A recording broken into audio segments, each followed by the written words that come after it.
जैसे सत्संग में बोले थे आज कि जितने भी हमारे त्योहार होते हैं वो भागवतिक होते हैं।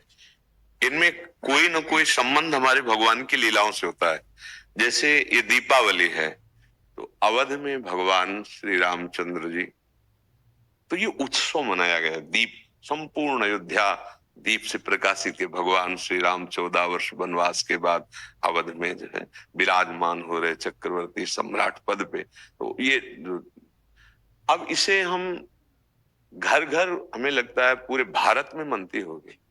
सद्भावना तो है, पर हमको ये समझना पड़ेगा कि जैसे हम दीपावली उत्सव में जुआ आदि खेलने लगते हैं, लोग नहीं खेलने लगते कि भाई साल भर तो हम नहीं खेलते पर दीपावली को तो खेलें। क्यों भाई?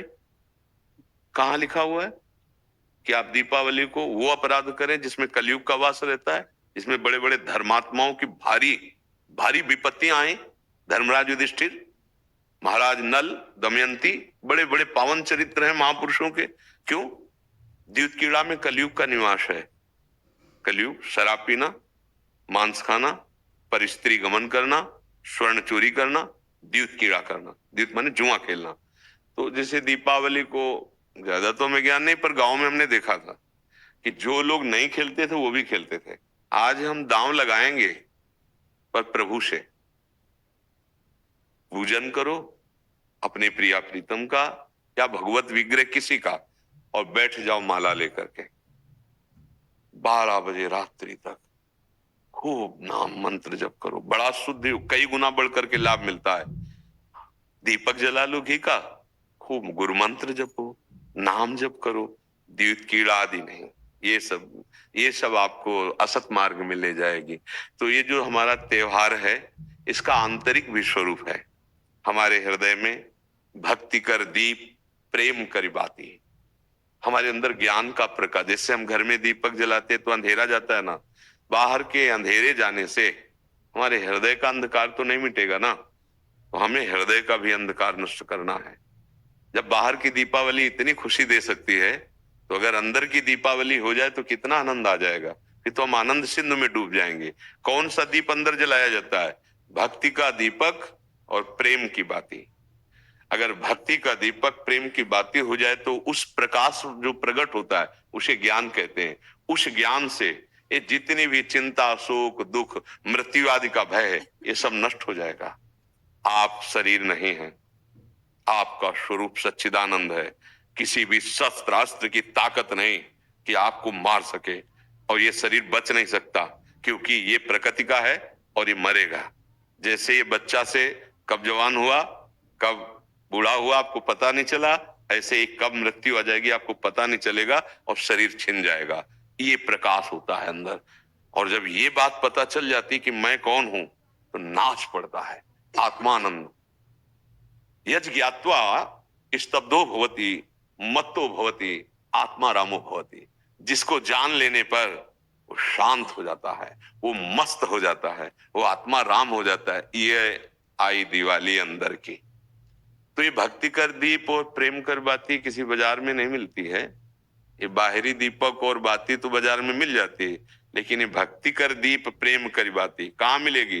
बोले साधु संगति करी अनुदिन राती। यदि भगवत प्रेमी महात्माओं का संग हो जाए तो दीपक भी मिल जाएगा, बाती भी मिल जाएगी और प्रकाश भी हो जाएगा, अज्ञान अंधकार नष्ट हो जाएगा। हमें लगता है खूब बढ़िया दीपक जलाए और मंजीरा उठावे, भगवान नाम कीर्तन करे 10, 20, 50 लोग मिलके, फिर एकांत में नाम जप करे, ठाकुर जी को भोग लगाए, आरती करे। तो ये सात्विक, भगवान आए तो सब उत्सव मनाए, आनंद मनाए, आसुरी प्रवृत्ति वाला कोई भी कार्य ना हो। और अंदर भी जब हम नाम जप करेंगे, भक्ति करेंगे तो अंदर प्रकाश बहुत जरूरी है। आज हमारे बाहर तो प्रकाश की बहुत बढ़िया व्यवस्थाएं हैं, हाइलोजन बिजली सब चल रही। जब बिजली नहीं तो जनरेटर से चल जाएगा। अंदर अंधकार छाया हुआ है, नहीं छाया हुआ। इस अंधकार में जब तक दीपावली नहीं होगी तब तक वास्तविक आनंद का अनुभव नहीं होगा। और यहाँ आनंद, जैसे हम देखो अंधकार में क्या, रस्सी को सांप समझ रहे हैं, भयभीत हो रहे हैं। शरीर में इतनी आसक्ति, मैंने मान लिया मैं स्त्री हूं, मैं मान लिया मैंने पुरुष हूं। नहीं है तू, ये तेरी पोशाक है। और जितने भी दुख है सब इसी में आते हैं। तू काहे को इसको पकड़े हुए है? तू अपने स्वरूप को देख, तू अलग है। अब ये बात समझने के लिए साधन चाहिए। अब तुम गंदे आचरण करते हो, गंदा चिंतन करते हो, कैसे तुम अपने स्वरूप को जानोगे?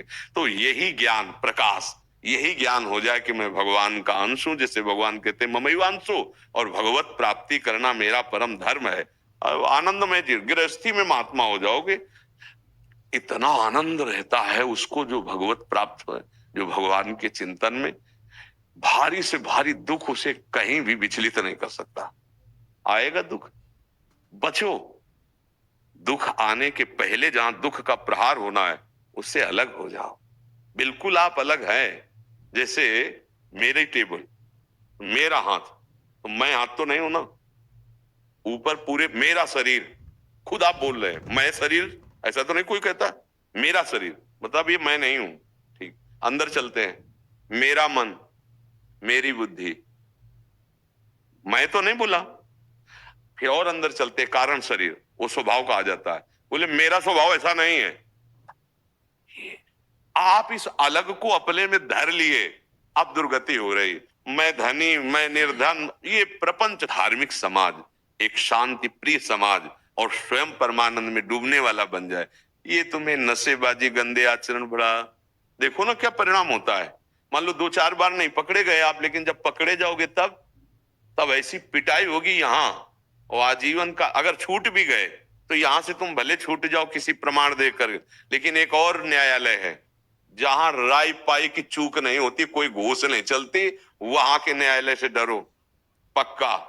यहां तो मान लो आप इधर उधर करके प्रमाण दे के बच सकते हो या कुछ ले दे के, लेकिन एक न्यायालय जहां कुछ लेना देना नहीं, किसी गवाही की जरूरत नहीं, वो स्वयं सर्व साक्षी हो।